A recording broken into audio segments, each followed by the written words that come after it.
hypertension o alta presyon po ang ika-4 na sanhi ng pagkakasakit sa bansa noong 2009. Maging bata o matanda man, hindi rin daw po nakaliligtas sa high blood, lalo pa ngayong painit ang panahon. Balitang hatid ni Isay Reyes.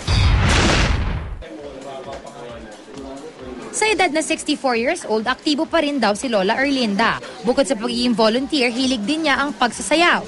Kaso lang kadalasan daw siyang high blood, lalo na kung tag-init. Kaya naman, kinasanayan na niyang pumunta sa health center para magpakuha ng blood pressure.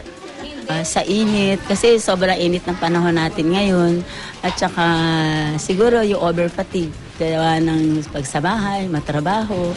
Kaya pakiramdaman ko yung sarili ko, kung ano ba napipil ko, kung kaya ko ba.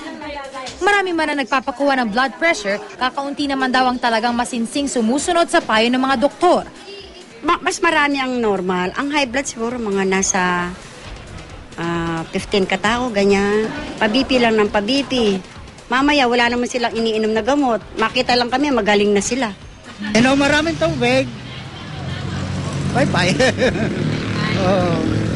Huwag lang kalimutan yung gamot. Maglagay ng bimpo sa tuktok ng ulo, tapos yung medyo malamig siya. Tapos yung maintenance. Base sa datos ng Quezon City Health Office, ang hypertension ang nangungunang sanhi ng pagkamatay sa lahat ng edad sa lungsod. Sa Quezon City lang, mahigit 2,000 ang namatay dahil dito noong 2012 at mahigit 1,000 naman noong 2011. Sa buong Pilipinas naman noong 2009, hypertension ang ika-4 na sanhi ng sakit. Kaya naman ang Quezon City Health Office nagsagawa ng information drive para maiwasan ang hypertension lalo na ngayong tag-init. Bukod daw kasi sa dumaraming kaso, bumababa na rin ang edad ng mga taong apektado nito. Many are still indulging to self-medication.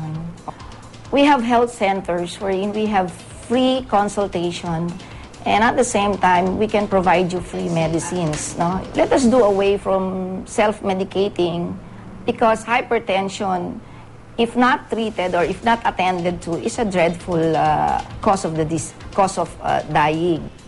Ang stress daw na nararanasan ng halos lahat sa atin ay isa sa mga pinagmumula ng hypertension, lalo pa kung hindi raw masustansya ang kinakain. Dagdag pa riyan ang paninigarilyo at pag-inom ng alak.